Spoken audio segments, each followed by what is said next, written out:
மக்கள் கூட்டணி ஆரம்பிக்கப்பட்டு நான் நினைக்கின்றேன் என்று கிட்டத்தட்ட 7 ஆண்டுகள் கடந்திருக்கின்றது. நாங்கள் ஒரு அரசியல் கட்சியாக தேர்தல் களத்திலே போட்டியிட தொடங்கி 1 ஆண்டு நிறைவடைந்திருக்கிறது. 2024ஆம் ஆண்டு நவம்பர் மாதம் சரியாக நாங்கள் பாராளுமன்ற தேர்தலிலே முதலில் தமிழ் மக்கள் கூட்டணியினுடைய மான் சின்னத்திலே நாங்கள் களமிறங்கி இருந்தோம். அந்த வகையிலே இன்று தமிழ் மக்கள் கூட்டணியினுடைய அலுவலகத்தை தலைமைச் செயலகத்தை ஆரம்பித்து வைப்பதிலே திறந்து வைப்பதிலே நாங்கள் மட்டற்ற மகிழ்ச்சியை அடைகின்றோம், பெருமிதம் அடைகின்றோம். உண்மையிலே நான் நம்புகின்றேன் தமிழ் மக்கள் கூட்டணியினுடைய பாய்ச்சலின் எதிர்கால நடவடிக்கைகளின் மிக காத்திரமான பொன்னெழுத்துக்களாலே பொறிக்கப்பட வேண்டிய ஒரு நாளிலே இன்று நாங்கள் எல்லோரும் கலந்து கொண்டிருக்கின்றோம்.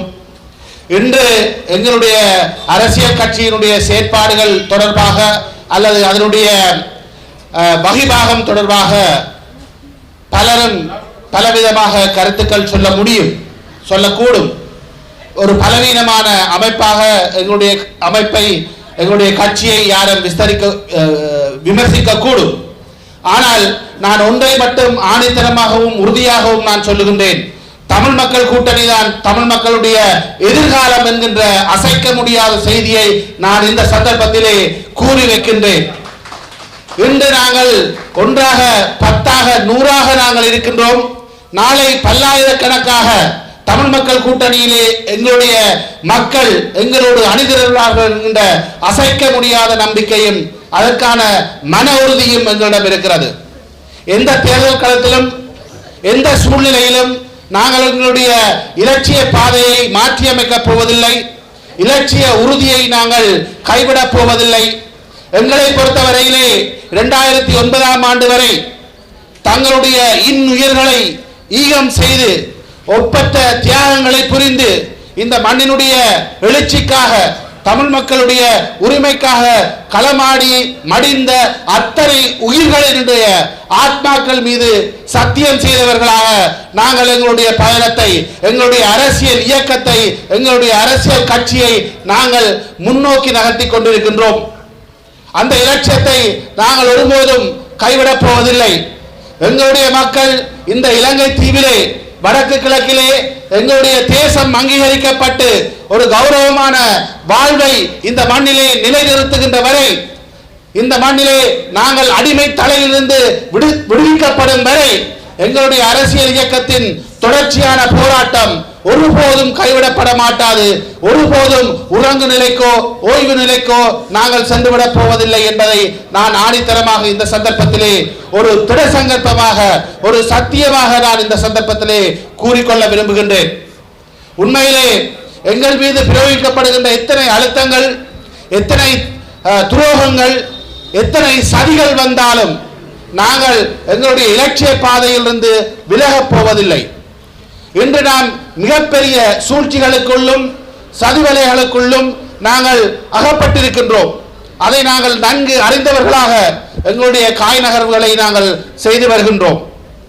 எங்களுடைய தேச கட்டுமானங்களை நிறுவுவதற்காக எங்களுடைய தமிழ் மக்களை ஒரு தேசமாக எழுச்சி கொள்ள வைக்கின்ற அர்ப்பணிப்பு மிக்க அந்த பணியை நாங்கள் விலை போகாது சமரசத்துக்கு இடமின்றி தொடர்ந்து முன்னெடுப்போம் என்பது எங்களுடைய மன உறுதி, எங்களுடைய சத்தியம், எங்களுடைய இலட்சியம் என்பதை நான் இந்த சந்தர்ப்பத்திலே ஆணித்தரமாக நான் கூறிக்கொள்ள விரும்புகின்றேன்.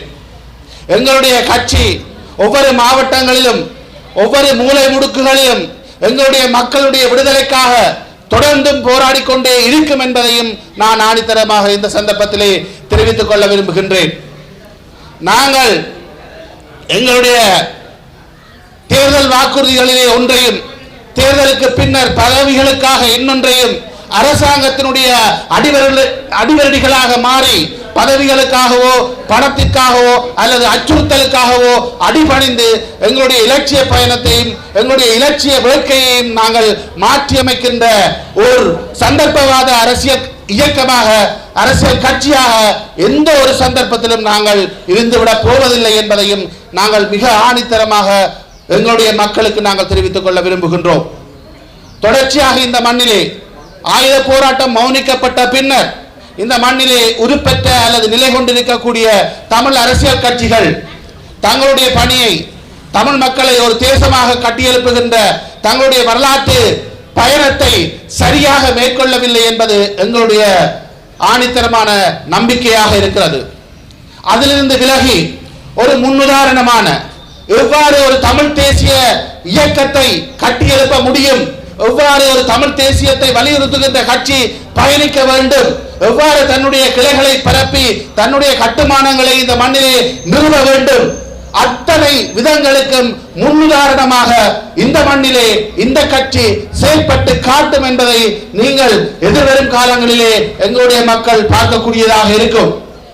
அந்த வகையிலே நாங்கள் இழப்புகளுக்கோ அல்லது தேர்தல் தோல்விகளுக்கோ பயந்தவர்களாக நாங்கள் ஒதுங்கி போவதில்லை என்பதை கூறி எங்களுடைய எதிர்கால இந்த தேசத்திற்கான பாய்ச்சலில் தமிழ் தேசியத்தின் எழுச்சியின் பயணத்திலே நீங்கள் எல்லோரும் தமிழ் மக்கள் எல்லோரும் எங்களோடு அணிதிரண்டு பயணிக்க வேண்டும் என்று நான் அன்போடும் உரிமையோடும் நான் இந்த சந்தர்ப்பத்திலே வேண்டிக் கொண்டு எங்களுடைய மாவட்ட அமைப்பாளர்கள் தொகுதி அமைப்பாளர்கள் எல்லோரிடமும் நான் இந்த சந்தர்ப்பத்திலே ஒரு வேண்டுகோளை நான் விடுக்கின்றேன். எங்களுடைய கட்சியை அடி மட்டம் வரை மக்களுடைய சேவைக்காக கட்டியெழுப்புகின்ற அர்ப்பணிப்பு மிக்க பயணத்திலே எங்களோடு மிக உறுதியாக நீங்கள் அணிதிரண்டு கொள்ள வேண்டும், உறுதியாக நீங்கள் சபதம் எடுத்துக் கொள்ள வேண்டும் இந்த நாளிலே என்று அன்போடும் உரிமையோடும் நான் வேண்டுகோள் விடுத்துக் கொண்டு என்னுடைய சிற்றுரையை நான் முடித்துக் கொள்ளலாம் என்று நான் நினைக்கின்றேன். மான்களுடைய மூச்சு எங்களுடைய தேசத்தின் வீச்சாக இருக்க வேண்டும் என்று கூறி விடைபெறுகின்றேன். நன்றி. பாவித்து வந்தேன். அந்த வீட்டை சொந்தக்காரர்கள் தாங்கள் குடியிருக்க வேண்டும் என்று கேட்டதால் அதனை திருப்பி கொடுத்து விட்டேன். அதன் பின்னர் தோதான ஒரு வீடு கிடைக்காததால் நான் என் கொழும்பு வீட்டில் குடியிருந்து வருகின்றேன். யாழ்ப்பாணம் வரும்போது எமது குடும்பத்துக்குரிய மானிப்பாய் ஆணைக்கோட்டை இல்லத்தில் தங்குவேன். எனினும் கட்சியின் செயற்பாடுகளை நடத்த ஒரு செயலகம் தேவையாக இருந்தது. அந்த குறையை நாம் இன்று நிவர்த்தி செய்துள்ளோம். இது சம்பந்தமாக நடவடிக்கை எடுத்துள்ள திருமணிவண்ணன், திருபார்த்திவன் மற்றும் அனைத்து எமது இளைஞர்கள் யுவதிகளுக்கும் எனது நன்றிகள் உரைத்தார்கள். திருமணிவண்ணன் அவர்கள் தனக்கு வருமானத்தை தரக்கூடிய இந்த ஒரு கட்டிடத்தை எங்களுக்கு எங்கள் நிர்வாகத்தை நடத்துவதற்கு தந்ததற்காக நாங்கள் அவருக்கு கடமைப்பட்டிருக்கின்றோம். கட்சி அலுவலகம் என்பது கட்சிக்கு ஒரு நங்கூரத்தை வழங்குகின்றது. உறுப்பினர் சேரவும் கலந்துரையாடவும் நிர்வாக செயற்பாடுகளை செவ்வனே செய்யவும் கட்சி செயலகம் உதவுகின்றது. நல்லூர் கோவில் வீதி இலக்கம் 232 திருநெல்வேலியிலும் இதுவரை செயற்பட்டு வந்த காரியாலயங்கள் இன்றுடன் இங்கு மாற்றப்படுகின்றன. திருநெல்வேலியில் எங்கள் உபகாரியாலயம் இருந்த இல்லத்தில் இருந்து எனக்கு சொந்தமாக இருந்த தளவாடங்கள் அனைத்தும் இங்கு தெரிவிக்கப்பட்டுள்ளன. அவற்றை கட்சி இனி ஏற்று பாவிக்க நான் அனுமதி அளித்துள்ளேன். எமது செயலகம் இப்போது நடைமுறைக்கு வந்துள்ளது. அடுத்து நாம் வர இருக்கும் தேர்தல்களை பற்றியும் நாம் கட்சி சார்பில் செய்யும் மக்கள் நலன் சார்ந்த செயற்திட்டங்கள் மற்றும் உபயோகமான கைங்கரியங்கள் பற்றியும் சிந்திக்க வேண்டி இருக்கின்றது. கிழக்கில் நமது கட்சி ஒருங்கிணைப்பாளர் திரு சோமசுந்தரம் அவர்களின் மறைவை அடுத்து நமது செயற்பாடுகள் ஸ்தம்பித்துள்ளன. அவற்றை நாம் விரிவுபடுத்த வேண்டி இருக்கின்றது. ஆனால் அதன் கட்சி நேரடியாக ஈடுபடாவிட்டாலும் அதன் நலன்பெருமிகள் மற்றும் உறுப்பினர்கள் வடக்கு மற்றும் கிழக்கில் பல்வேறு அமைப்புகள் மற்றும் நிறுவனங்கள் ஊடாக பிரபலம் தேடாமல் பல்வேறு சமூக பொருளாதார செயற்பாடுகளை மேற்கொண்டு வருவதை நான் அறிவேன். அவற்றை பற்றி சற்று திரு சிற்பரன் அவர்கள் தன்னுடைய பேச்சிலே இப்பொழுது குறிப்பிட்டிருந்தார். இருந்தாலும் கட்சி ரீதியாகவும் நாம் வடக்கு மற்றும் கிழக்கு மாகாணங்களில் எமது மக்களின் சமூக பொருளாதார மற்றும் மரபு சார்ந்த செயற்திட்டங்களை முன்னெடுக்க வேண்டும். இவை எமது மக்களின் அடையாளம், இருப்பு, முன்னேற்றம் ஆகியவற்றிற்கு அவசியமானவை என்பது ஒரு புறம் இருக்க, மக்களை அரசியல் ரீதியாக அணி திரட்டுவதற்கும் அவை உதவுகின்றன. கல்வி மற்றும் மரபு சார்ந்த சில ஆக்கப்பூர்வமான செயல் திட்டங்களை திரு பார்த்திபன், திரு மணிவண்ணன் மற்றும் சிலர் முன்னெடுத்து வருவதை நான் அறிவேன். உங்களுக்கு எனது பாராட்டுக்கள். தொடர்ந்து நீங்கள் இவற்றை செய்து வர இறைவன் உங்களுக்கு துணை நிற்பார்கள். ஏற்கனவே நமது கட்சி ஒரு முக்கியமான அரசியல் ரீதியான ஆங்கில நூலை வெளியிட்டுள்ளது. பல வெளிநாட்டு ராஜதந்திரிகள் அது பற்றி நல்ல கருத்துக்களை, அபிப்பிராயங்களை வெளியிட்டுள்ளனர். நமது அரசியல் பிரச்சனைகள் பற்றி உள்நாட்டில் மட்டும் பேசிக் கொண்டிருக்க கூடாது. நமது பிரச்சனைகளை உலகறிய செய்வது நமது கடமையாகும். அதன் பொருட்டே நமது கட்சி குறித்த ஆங்கில நூலை வெளியிட்டது. நமது காணிகள் அரசாங்கத்தாலும் பௌத்த பிக்குகளாலும் இராணுவத்தாலும் கையகப்படுத்துவது பற்றி சில வருடங்களுக்கு முன் ஒரு சர்வதேச கருத்தரங்கத்தை நாம் ஜூம் வழியாக நடத்தினோம். அப்போது திரு சம்பந்தன் அவர்களும் அதில் பங்கு பெற்றி தமது கருத்துக்களை தெரிவித்திருந்தார். வெவ்வேறு கட்சிகளிலே நாங்கள் இருந்தால் தமிழ் மக்களினுடைய நலன் சார்ந்து நலனை கருத்தில் எடுத்து திரு சம்பந்தன் அவர்கள் அந்த கூட்டத்திலே சேர்ந்திருந்தார். இஸ்ரேலிய பேராசிரியர் ஒருவர், வேறு பேராசிரியர்கள் மற்றும் பல சர்வதேச மனித உரிமை ஆர்வலர்கள் அதில் பங்கு பெற்றினார்கள். தமிழர் பிரதேசங்களில் நடைபெறும் காணி அபகரிப்பு பற்றி பேசி சர்வதேச சட்டம் மற்றும் சம்பிரதாயங்களுக்கு எதிராக இலங்கை அரசாங்கத்தின் நடவடிக்கைகள் அமைந்திருப்பதை பற்றி கூறி அவர்கள் அதை கண்டித்தார்கள். இஸ்ரேலிய பேராசிரியர் அப்போதைய இலங்கை அரசாங்கத்தை இஸ்ரேலை போன்று ஒரு இன ரீதியான அரசாங்கம் என்று கூறினார். எத்னோக்ராட்டிக் ஸ்டேட் என்று ஆங்கிலத்தில் வர்ணித்தார். அதே போல காணி அபகரிப்பு தொடர்பில் பல சர்வதேச ஆய்வு நிலையங்கள் ஆவணப்படங்களை தயாரிப்பதற்கும் ஆய்வு அறிக்கைகளை ஆதாரபூர்வமாக வெளியிடுவதற்கும் நாம் கடந்த காலங்களில் உறுதுணையாக நின்று செயல்பட்டுள்ளோம்.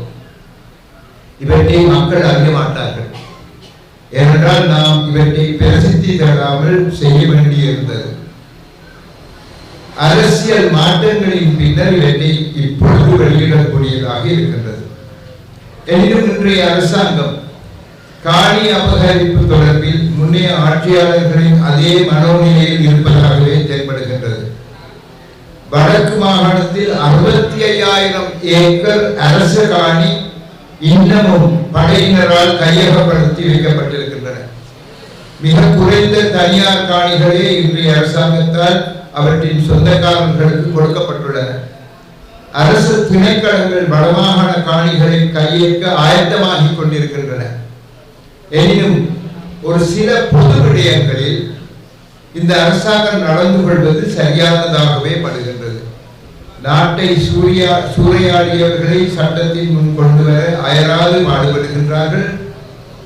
தாம் கையேற்ற பொருளாதார வங்குரோத்து நிலையை மேலும் சீரழிந்து போக விடாமல் காப்பாற்ற பல வழிகளில் பாடுபடுகின்றார்கள். வன்முறையில் ஈடுபடும் பாதாள குழுக்களை வேட்டையாடி கொண்டிருக்கின்றார்கள். போதை மருந்து வருகையையும் பாவனையையும் குறைக்க பாடுபடுகின்றார்கள். நான் எவ்வாறு முதலமைச்சராக இருந்த போது எமது அமைச்சர்கள் பற்றி ஊழல் முறைப்பாடுகள் வந்த போது அவற்றை மூடி மறைக்காமல் வெளிப்படுத்தி நீதிமுறையான விசாரணைகளை ஆரம்பித்தேனோ, அதே போன்று ஊழல் குற்றச்சாட்டுகளுக்கு ஆளான பலர் சம்பந்தமாக அரசாங்கம் நீதிமுறை நடவடிக்கைகளில் இறங்கியுள்ளவை வரவேற்கத்தக்கது.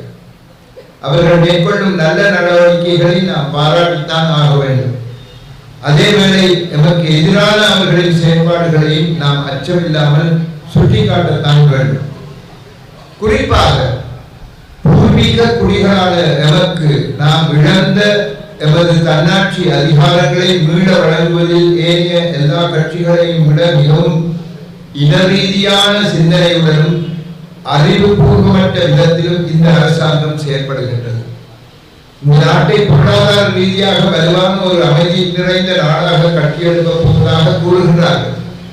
ஆனால் இந்த நாட்டின் பூர்வீக மக்களான தமிழ் மக்களின் சுயநிர்ணய உரிமைகளை மதியாமலும் தொடர்ந்து நசுக்கி வைத்திருப்பதன் ஊடாகவும் நிலையான சமாதானத்தையோ அல்லது வலுவான பொருளாதாரத்தையோ கட்டியெழுப்ப முடியாது. இதுதான் யதார்த்தம். இதனை நான் கூறவில்லை. முரண்பாடுகளுக்கான தீர்வு தொடர்பிலான வல்லுநர்கள் இதைத்தான் கூறுகின்றார்கள். அதாவது ஒரு மக்கள் கூட்டத்தை ஒரு பகுதியில் ஒரு பக்கத்திலே வைத்து அவர்களை அடக்கி ஆண்டு தங்களுடைய முழு நாட்டுக்கும் பொருளாதார ரீதியாக நன்மைகளை பெற்றுக் கொடுக்கலாம் என்று நினைக்க கூடாது. ஆகவே தமிழ் மக்களுக்கு இந்த அரசாங்கம் தனது 2/3 பெரும்பான்மை பலத்தை பயன்படுத்தி சமஷ்டி ரீதியான தக்க அதிகாரங்களை வழங்க வேண்டும். தமிழ் பேசும் வடகிழக்கு மக்களுக்கு சமஷ்டி ரீதியான அதிகாரங்களை வழங்குவதே இலங்கையை ஆசியாவில் ஒரு நிலையான சமாதானமும் பொருளாதார வலுவும் மிக்க செழிப்பான நாடாக ஆக்குவதற்கான ஒரே ஒரு இலகுவான அதே நேரம் விரைவானதுமான வழியாகும். சமஷ்டி என்று கூறாமல் கூட வடகிழக்கிற்கு சட்டப்படியான சுயநிர்ணய உரிமையை கையளிக்க முடியும். இதனை செய்தால் அரசாங்கம் எந்த ஒரு நாட்டிடமோ அல்லது சர்வதேச நாணய நிதியிடமோ கையேற்க வேண்டியதில்லை. அரசாங்கம் செய்யும் அளவுக்கு யதார்த்தவாதிகளையோ துணிச்சற்காரர்களையோ அல்லது இனவாத மற்றவர்களையோ தற்போது கொண்டிருக்கவில்லை என்பதுதான் என்னுடைய கருத்து. குறைந்தபட்சம் அரசியல் அமைப்பில் இருக்கும் அரைகுறையான அதிகாரங்களை பெற்ற மாகாண சபை தேர்தலை கூட நடத்தி நாம் எந்த அதிகாரங்களையும் அனுபவிப்பது தவிர்க்கப்பட வேண்டும் என்ற சிந்தனையில் தான் அரசாங்கத்தினர் இருக்கின்றார்கள். இந்த இடத்தில் இலங்கை தமிழ் மக்கள் தொடர்பில் இந்தியா தொடர்ந்தும் கரிசனை காட்டாது இருப்பதை நான் சுட்டிக்காட்ட வேண்டியிருக்கின்றது. இலங்கை இந்திய ஒப்பந்தத்தின் கீழான 13வது திருத்த சட்டத்தை முழுமையாக அமுல்படுத்துவதற்கும் மாகாண சபை தேர்தலை நடத்துவதற்கும் இந்தியா ஏன் இலங்கை அரசாங்கத்தை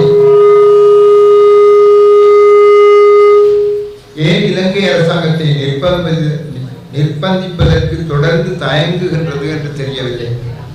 இது இந்தியாவின் இயலாமையா அல்லது எம்மீதான அக்கறையின்மையா என்று எனக்கு இன்று வரை புரியவில்லை. இதனால் தான் இங்குள்ள எமது மக்களும் புலம்பெயர் தமிழ் மக்களும் இந்தியா மீது ஒருவித அவநம்பிக்கையை இன்று கொண்டிருக்கின்றார்கள் என்ற உண்மையை நான் இத்தருணத்தில் சொல்ல வேண்டியிருக்கின்றது.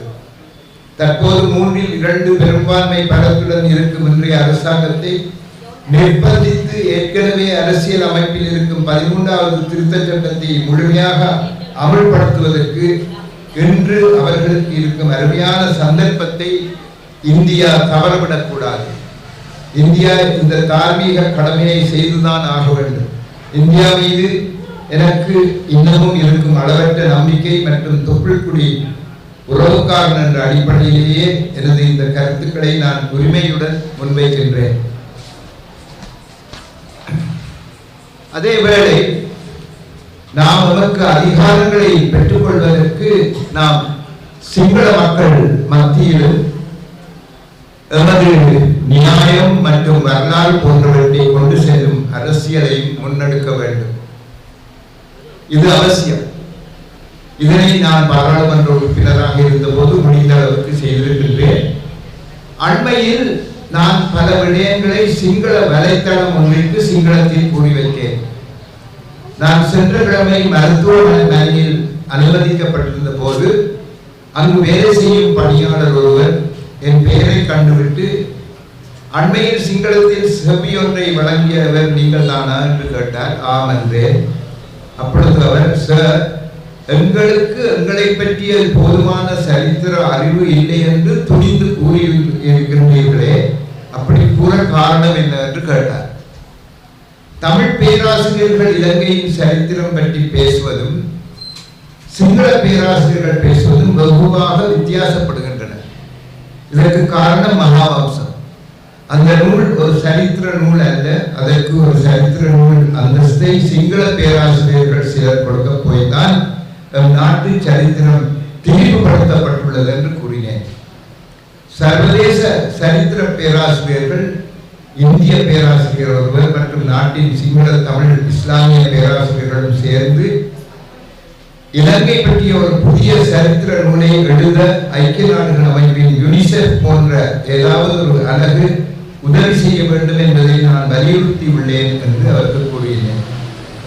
சிங்கள தமிழர் மத்தியில் போதிய கருத்தொருமைப்பாடு ஏற்படாததற்கு காரணம் சரித்திர ரீதியாக நமது வரலாறு சம்பந்தமான புரிந்துணர்வு வேறு வேறு ஆதாரங்களில் இருந்து இருதரப்பாலும் தெரிவிக்கப்பட்டது இருத்தலே ஆகும்.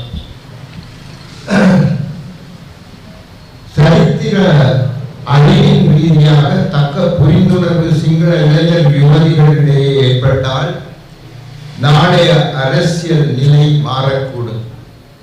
நல்லூர் பிரதேச சபை எம் கைவசம் இருப்பதால் நாம் மக்களுக்கு போதிய சேவைகள் செய்து எம்மை பற்றிய நல்ல அபிப்பிராயத்தை ஏற்படுத்துவது எமது உறுப்பினர்களின் கடமையாகும். மான் கட்சி வெட்டி பேச்சுக்களில் ஈடுபடாமல் சேவை மனப்பான்மையுடன் கடமையாற்றுகின்றது என்று மக்கள் எமது கட்சியை அடையாளப்படுத்தும் அளவுக்கு நாம் உழைக்க வேண்டும். இப்பொழுதிருந்தே ஒவ்வொரு மாவட்டத்திலும் எமது உறுப்பினர்களாக தகமை கொண்டவர்களை சேர்க்க நாம் பாடுபட வேண்டும். நாம் பழைய கட்சிகள் சிலவற்றுடன் கூட்டு சேர்ந்தால்தான் நமக்கு விமோசனம் கிடைக்கும் என்று சிலர் நம்முள் நினைக்கின்றார்கள். 7 வருடங்களே பூர்த்தி செய்த எமது இளம் கட்சியின் அங்கத்தவர்கள் சிலர் அவ்வாறு நினைப்பதில் பிழை ஒன்றும் இல்லை. ஆனால் எமது சேவையையும் எமது நேர்மையையும் எமது மக்கள் சார்ந்த சிந்தனைகளையும் எமது தனித்துவத்தையும் நாம் மக்களுக்கு அடையாளப்படுத்த முடியும் என்றால் அண்மையில் உருவாகிய தேசிய மக்கள் கட்சி யாழ்ப்பாணத்தில் எவ்வாறு 3 ஆசனங்களை பாராளுமன்ற தேர்தலில் வென்றதோ அதே போன்று மாகாண சபை தேர்தலில் நாம் தனித்தே கூடிய ஆசனங்களை பெற முடியும் என்று கருதுகின்றேன். நாம் முதலில் எமது கட்சியை பலப்படுத்துவோம். எமது சிறப்பியல்புகளை மக்கள் அறிய செய்வோம். அதன் பின்னர் சந்தர்ப்பத்திற்கு ஏற்றவாறு நாம் மாகாண சபை தேர்தலில் யார் யாருடன் கூட்டு சேர வேண்டும் என்று சிந்திப்போம். தற்போது யார் யாருடன் கூட்டு சேர்ந்துள்ளோமோ அந்த உறவு தொடர்ந்து செல்லட்டு. கூட்டுக்களிலும் பார்க்க எமது மக்களே எமக்கு முக்கியமானவர்கள். கட்சிகள் சில எந்த உண்மையின்றி அவதூறுகளை உங்கள் மீது அலையாக வீசிக்கொண்டும் இருக்கின்றார்கள். அவற்றை கண்டு தளராதீர்கள், தொடர்ந்து செயல்படுங்கள்.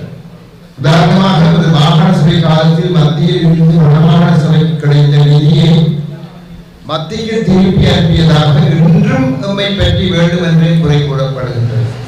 எனக்கு 5 வருட முதலமைச்சர் காலத்தில் ஒரு சதத்தையேனும் நாங்கள் வடமாகாண சபையில் இருந்து திரும்ப அனுப்பவில்லை என்பதுதான் உண்மை.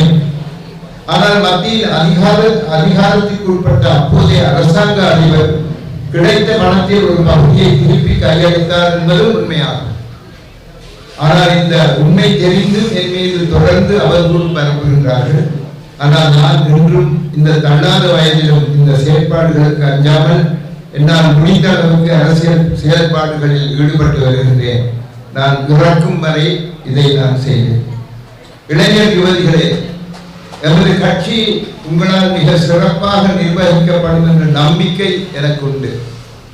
நமது கட்சியின் யாப்பில் இதற்கே சில திருத்தங்கள் கூடிய விரைவில் ஏற்படுத்தப்படும்.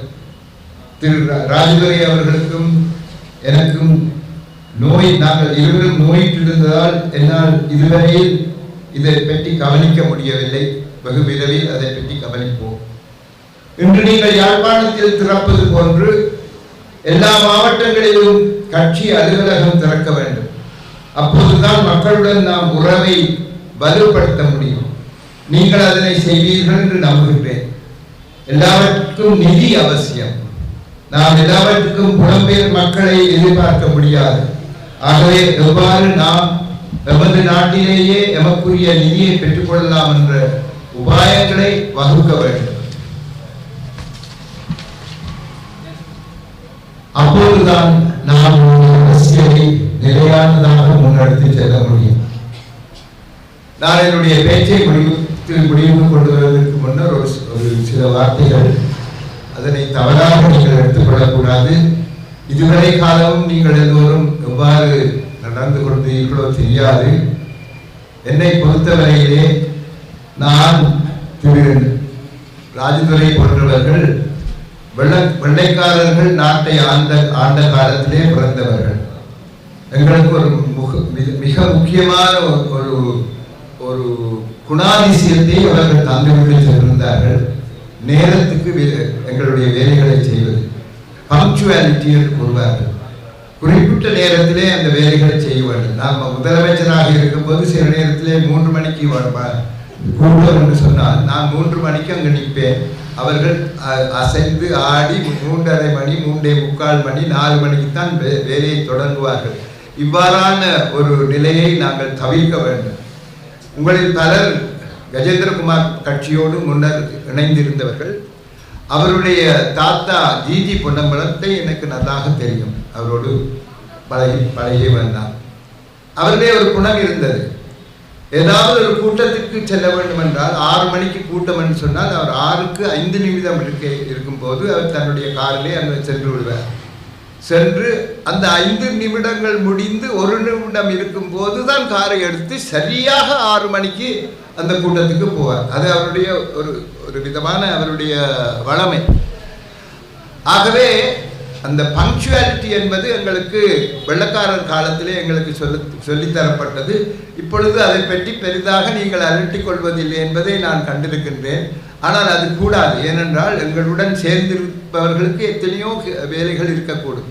இன்று நாங்கள் 10:30க்கு கூட்டம் தொடங்க போகின்றோம் என்று நாங்கள் 12 மணிக்கு தொடங்கி வைக்க நாங்கள் 10:30க்கு முடிச்சுக்கொண்டு 11:30க்கு நாங்கள் எங்களுடைய வேலைக்கு போகும் என்று நினைப்பவர்கள் 12 மணியில் இருந்து 1 மணி வரையில் இருக்க வேண்டியிருந்தால் இன்றைய தினம் செய்ய வேண்டிய மற்ற வேலைகளை செய்ய முடியாமல் போய்விடும்.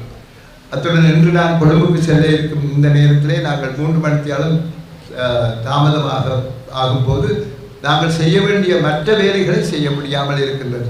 ஆகவே இவ்வாறு செய்வதால் என்ன, அதனுடைய பொருள் என்ன? நாங்கள் எங்களுக்கு நினைச்ச நேரத்தில் செய்வோம், நீங்கள் அதுக்கு வரத்தான் வேணும் என்ற ஒரு அகந்தை அதன் பின்னணியிலே இருப்பதாக தெரிகிறது. உங்களுக்கு ஏற்றவாறு நாங்கள் எங்களுடைய வசதிகளை தியாகம் செய்து நடந்து கொள்ள வேண்டும் என்பதுதான் உண்மையான அரசியல் ரீதியான மனப்பாங்காக இருக்க வேண்டும் என்பது என்னுடைய கருத்து. இன்னும் ஒருவரை பற்றி கூறுகின்றேன். திரு HW ஜெயவர்தன ஜெயவர்தன அவர்களுடைய தம்பியார்.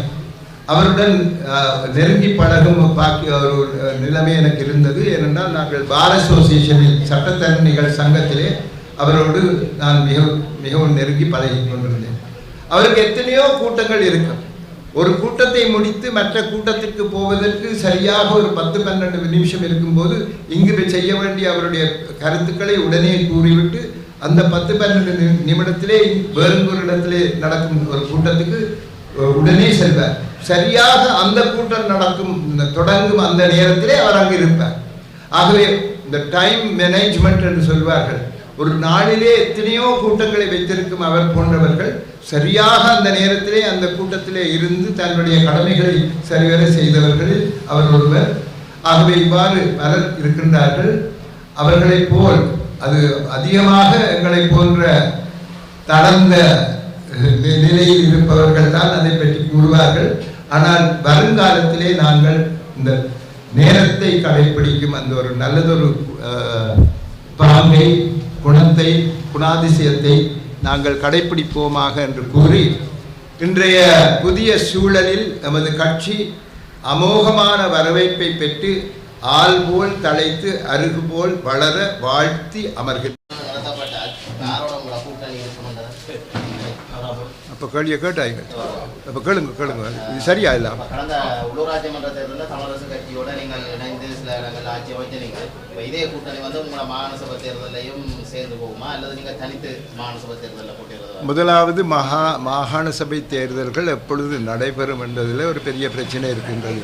அரசாங்கத்துக்கு மாகாண சபை தேர்தலை நடத்துவதில் சற்று தடங்கல்கள் இருக்கின்றன. ஏனென்றால் உள்ளூராட்சி தேர்தல்களிலே அவர்களுடைய வாக்கு விகிதம் குறைந்ததை கண்டு அடுத்த கட்டத்திலே மாகாண சபை தேர்தல்களே இன்னும் குறையக்கூடும் என்றதால் அதனுடைய தாக்கம் தங்களுக்கு மிகவும் ஏற்புடையதில்லாத இருக்கும் என்ற ஒரு காரணத்தினால இதை தொடர்ந்து தள்ளி போட்டுக்கொண்டு வரக்கூடிய ஒரு சந்தர்ப்பம் இருக்கின்றது. ஆனால் அது நடைபெற்று இதை நடத்துவதானால் தற்போது இருக்கும் எங்களுடைய கூட்டுகள் தொடர்ந்து நடைபெற்று கொண்டிருக்கும். எந்த கட்சியோடு இருந்தாலும் அந்த கூட்டுகள் நடைபெற்று கொண்டிருக்கும். நான் கூறுவது என்னவென்றால், எங்களுடைய கட்சி அதே நேரத்தில் தங்களை பலப்படுத்த வேண்டும். பலப்படுத்தி கொண்டே கூட்டுகளிலே இருக்க வேண்டும். ஏனென்றால் தக்க சமயம் வரும்போது நாங்கள் எங்களுடைய நடவடிக்கைகளிலே ஏதாவது மாற்றங்களை ஏற்படுத்த வேண்டுமோன்னு அந்த நேரத்தில் தான் நாங்கள் யோசிக்க வேண்டும். இப்போ பாருங்க, தமிழரசு கட்சியில் இப்போ ஓரளவுக்கு ஒரு மாதிரி இருந்தாலும் இன்னொரு கொஞ்ச காலத்தில் இந்த மாதிரியான பிரச்சனைகள் அந்த 2 முகாம்களுக்கும் இடையில் 2 பகுதிகளுக்கும் பிரிவுகளுக்கும் இடையில் நடைபெறக்கூடும் என்று எங்களுக்கு தெரியாது. அப்போ அவை தங்களுக்குள்ளே பிரச்சனைப்பட்டு கொண்டிருக்கும் போது நாங்கள் அவையோடு சேர்ந்திருக்கின்றோம் என்றது எல்லாம் எங்கே கொண்டு போய் முடியும் என்று தெரியாது. ஆனால் இப்போது நடக்கும் அந்த கூட்டு கட்டாயம் தொடர்ந்து நாங்கள் கூட்டு சேர்ந்து செய்து கொண்டு போக வேண்டும். அதிலே எந்த விதமான பிரச்சனையும் இல்லை. வருங்காலத்திலே என்ன நடக்கும் என்று தெரியாத காரணத்தினால்தான் எங்களுடைய கட்சியை நாங்கள் பலப்படுத்த வேண்டும் என்ற அடிப்படையிலே நான் சில கருத்துக்களை தெரிவித்திருந்தேன். இதே கூட்டு தொடர்ந்து இடம்பெற்றால் இப்போ அண்மையில் சுமந்திரன் ஒரு கருத்தை சொல்லியிருந்தார். கட்சியின் மத்திய குழு முதலமைச்சர் வேட்பாளராக கேட்கிறார், தான் அதில் கூட்டிட தயாராக இருப்பதாக இருக்கிறார். அவ்வாறான ஒரு நிலை ஏற்பட்டால் நீங்கள் அதற்கு சம்மதிப்பீர்கள்? அது என்னால் இப்பொழுது கூற முடியாது. ஏனென்றால் பலதையும் நாங்கள் வேறு யார் முன்வருகின்றார்கள் என்பது சம்பந்தமாக அதை கருத்தில் எடுத்த பின்னர் தான் நான் அதை பற்றி எதுவும் கூற முடியும். தற்போது அவர் தன்னுடைய கட்சிக்கு கூறியதை நாங்கள் வைத்துக்கொண்டு அது சம்பந்தமாக இந்த விதமான கருத்துக்களையும் தெரிவித்தலாகாது. ஏனென்றால் வானத்திலிருந்து ஒரு ஆள் குதிக்கக்கூடும். 2013 வானத்திலிருந்து ஒருத்தர் குதித்து தான் வந்தவர். ஆகவே இப்பொழுதும் யாராவது ஒருவர் வானத்திலிருந்து குதித்து வந்தாலும் எங்களுக்கு தெரியாது. எனவே நாங்கள் அது சம்பந்தமாக கருத்துக்கள் வெளியிடுவது அவ்வளவு உசிதமல்ல என்பது என்னுடைய கருத்து. சரியா? புதிய அரசு அமைக்கப்பட்ட பின்னர் நாடாளுமன்ற உறுப்பினர்களது பாதுகாப்பு தளர்த்தப்பட்டிருந்தது. தற்போது அதற்கு நமக்கு பாதுகாப்பு வேண்டும் என்றும் ஆயுதங்கள் வேண்டும் என்றும் கோரிக்கப்பட்டிருக்கிறாங்க. அதுக்கு நாடாளுமன்றமும் அங்கீகாரம் கொடுத்துருக்காரு. இது தொடர்பாக உங்களுக்கு இது தனிப்பட்ட ஒவ்வொருவருடைய எண்ணங்கள். இப்பொழுது நான் பதுளையிலே மேல் நீதிமன்ற நீதிபதியாக இருந்தபோது ஒரு மலையின் உச்சியில் தான் ஜட்ஜஸுடைய குவார்ட்டர்ஸ் இருந்தது. அந்த காலத்திலே 1988 ஜேவிபியினருடைய அட்டகாசங்கள் அப்பொழுது மிகவும் கொடூரமாக அந்த நாட்களிலே இருந்தன. அப்பொழுது எங்களுக்கு பாதுகாப்பு தருவதாக கூறினார்கள். நான் சொன்னேன், எனக்கு பாதுகாப்பு வேண்டாம் என்று. நீங்கள் தனியே இருக்கிறீங்க, உச்சநீதி அங்கே தனியே தான் இருந்தார். அப்போ அதுக்கு நீங்கள் பாதுகாப்பு எடுக்க வேண்டிய அவசியம் இருக்கின்றது அந்த வார்டு கேட்க, இல்லை எனக்கு ஒரு போலீஸ்காரர் இருக்கிறார் என்னோட, அவர் இருந்தால் போதும், ஆனால் எனக்கு தேவையில்லைன்னு. அப்போ எல்லாருமே என்னட்ட கேட்டது என்னென்னால், ஏன் நீங்கள் அப்படி கேட்கலன்னு. ஜேவிபிக்காரர் யார்கிட்ட ஆயுதங்கள் இருக்கோ அதை போய் பறிக்கணும். அப்போ எனக்கு பாதுகாப்புக்கு 4 பேரை கொண்டு வந்து அவை கட்டாயம் அவர்கிட்ட இந்த பறிக்கிறதுக்கு வருவினோம். அதிலே பார்க்க நான் சும்மா இருந்தேன்னா இந்த பிரச்சனைகள் ஏற்படாதுன்னு. ஆகவே நாங்கள் ஒவ்வொருவரும் இந்த பாதுகாப்பு சம்பந்தமாக எப்படி அதை பார்க்கின்றோம் என்பதில் தான் இருக்கின்றது. சிலருக்கு தங்களை பற்றிய ஏதோ தங்களை கொலை செய்வதற்கு எல்லாரும் ஆயத்தமாகி இருக்கின்றார்கள் என்ற ஒரு பிராந்தி அவர்களுக்கு வந்திருக்கக்கூடும். ஆகவே இது தனிப்பட்ட ஒவ்வொருவரும் ஒரு முடிவெடுக்க வேண்டுமே ஒழிய என்னை பொறுத்தவரையிலே பாதுகாப்புகள் தேவையில்லை என்பது என்னுடைய கருத்து. எங்களுக்கு பாதுகாப்பு தேவையில்லை. தேசிய மக்கள் சக்தி அரசாங்கத்திலே நீதிமன்றத்துக்குள்ளே வைத்து ஒரு சுட்டுக் கொல்லப்பட்டிருந்தார். அதே நேரத்தில் தனது இருக்கையில் வைத்து சுட்டுக் கொல்லப்பட்டிருந்தார். இவ்வாறான சம்பவங்கள் இந்த அரசாங்கத்திலே அதிக இடம்பெற்று இது இந்த அரசாங்கத்தின் இருக்கிறத காரணத்தினால நடைபெற்றேன்னு நீங்கள் சொல்கிறது எனக்கு ஏற்றுக்கொள்ள முடியாது. இன்னொரு அரசாங்கம் இருக்கையும் அது நடந்திருக்கக்கூடும். அதாவது வன்முறை சம்பவங்கள் வித்தியாசமான வெவ்வேறு விதமான வன்முறை சம்பவங்கள் எங்கும் நடைபெறுகின்றது. இலங்கையிலே பழைய அரசாங்கங்கள் இருக்கும்போது சில நடைபெற்றது, சில அது பத்திரிகைக்கு வராமலும் நடைபெற்றிருக்கின்றன. இப்பொழுது நாங்கள் அதனை பத்திரிகையிலே பெரிதாக இது பண்ணி அந்த சம்பவங்களும் இந்த அரசாங்கம் இருப்பதால் தான் வன்முறைகள் நடைபெறுகின்றன என்ற ஒரு கருத்தை வெளியிடுவதற்காக பலர் முயல்கின்றார்கள். இது ஒரு சில வன்முறை சம்பவங்கள் ஆங்காங்கே எந்த காலகட்டத்திலும் நடைபெற்று கொண்டிருக்கின்றன. அவற்றை வைத்து இந்த அரசாங்கத்தை நாங்கள் குறை கூறுவது எனக்கு அவ்வளவு சரியாக தெரியவில்லை. ஆனால் இந்த அரசாங்கம் அந்த அந்த நிகழ்வுகள் சம்பந்தமாக விசாரணைகளை நடத்தாமல் இருந்தால் அதை நாங்கள் குறை கூற முடியும். அவர்கள் தான் அது சம்பந்தமாக உரிய விசாரணைகளை நடத்துவதால் நாங்கள் அதை பற்றி வேறு கருத்துக்கள் தெரிவிக்க வேண்டிய அவசியம் இல்லை. கிளீன் ஸ்ரீலங்கா திட்டத்தினூடாக முன்னெடுக்கப்படும் போதைப்பொருள் கட்டுப்படுத்தல் சம்பந்தப்பட்ட பகுதிகளாக அமைந்திருக்கிறது. கொல்லப்பட்ட குழுக்களாக சம்பந்தப்பட்டவர்களாக இருக்கிறது. தற்போதைய அரசாங்கம் போதைப்பொருள் கட்டுப்படுத்த செயற்பாடுகள் அதிதீவிரமாக முன்னெடுத்து அநேகமாக வெற்றியை கண்டதாக தான் இருக்கிறது. இது தொடர்பாக உங்களுக்கு ஆகவே நீங்கள் இப்போ சொல்கிற என்னென்னா ஏதாவது நன்மையை செய்யக்க ஆக்கள் அதுக்கு எதிர்ப்பு தெரிவித்தா அந்த நன்மையை செய்யாமல் விடுங்கன்னு சொல்கிற மாதிரி இருக்குது. அவர்கள் செய்யக்கூடிய நன்மைகளை செய்து கொண்டு போக அதுக்கு அதனால் பாதிக்கப்பட்டவர்கள் சில நடவடிக்கைகளை எடுக்கக்கூடும். அது சம்பந்தமாகத்தான் இந்த நீதிமன்றத்திலே சூடு நடந்ததும் அதுக்கு அதன் காரணமாக இருக்கக்கூடும். ஆனால் நாங்கள் அதற்காக அரசாங்கம் அதனை செய்யக்கூடாது. அதாவது போதை வஸ்து இதுகளை நிப்பாட்டுவது சம்பந்தமான நடவடிக்கைகளே இறங்கக்கூடாதுன்னு எங்களால் கூற முடியாது. இது இவ்வாறான சில நடவடிக்கைகள் அல்லது சில சந்தர்ப்பங்கள் ஏற்படக்கூடிய சந்தர்ப்பமும் ஏற்படும் என்று வரக்கூடுமே என்றால் பாதிக்கப்பட்டவர்கள் இது சம்பந்தமாக, அதுவும் அவர்கள் வன்முறையிலே திளைத்திருந்தவர்கள் பாதிக்கப்பட்டதால் ஏதாவது செய்யக்கூடும். ஆகவே அவர்கள் செய்யும் நல்லதை செய்ய வேண்டாம், இந்த வன்முறை நடந்தபடியால் என்று ஒருவரும் கூறக்கூடாது. வன்முறை நடந்தது அதன் காரணத்தினால் நடந்திருந்தாலும் கூட அந்த வன்முறை சம்பந்தமான விசாரணைகளை சரியாக நடத்தி அதற்குரிய காரணகர்த்தாக்களை நாங்கள் பிடிக்க வேண்டுமே ஒழிய அவர்கள் செய்யும் போதை வஸ்து ஒழிப்பு நடவடிக்கைகளை நாங்கள் எந்த காலத்திலும் குறை சொல்லக்கூடாது. தமிழ் மக்கள் கூட்டணியின் தலைமைச் செயலகம் இன்றைய தினம் யாழ்ப்பாணம் ராமநாதன் வீதியில் கட்சியின் செயலாளர் நாயகம் க.வி. விக்னேஸ்வரன் அவர்களால் திறந்து வைக்கப்பட்டது.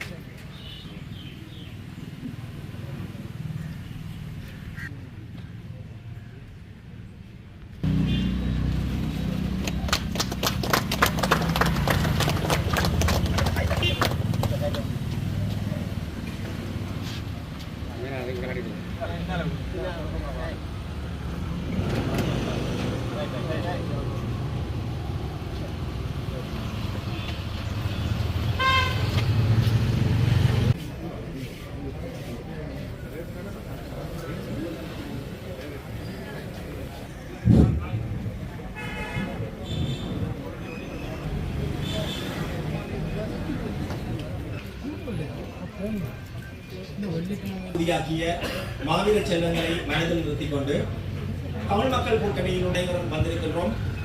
அதன் அடிப்படையிலே இன்றைய நிகழ்வுக்கு தமிழ் மக்கள் கூட்டணி மிக குறுகிய அளவு அபிவிருத்தி திட்டங்களை மட்டுமே இந்த உள்ளூராட்சி மன்றங்களால் செய்ய முடிகின்றது. நாங்கள் மத்திய அரசாங்கத்திலேயே எல்லாத்தையும் கையளிக்க வேண்டிய ஒரு நிறுவனம் ஏற்பட்டிருக்கின்றது. அந்த ரீதியிலே வீதிகளை புனரமைப்பு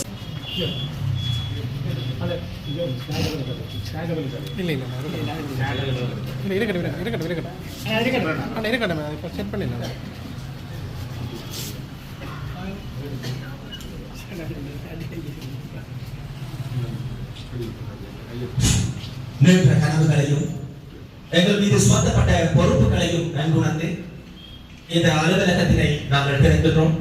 உங்கள் அனைவருடைய ஒத்துழைப்பின் மூலமாக நாங்கள் இதை வெற்றி கொள்வோம்.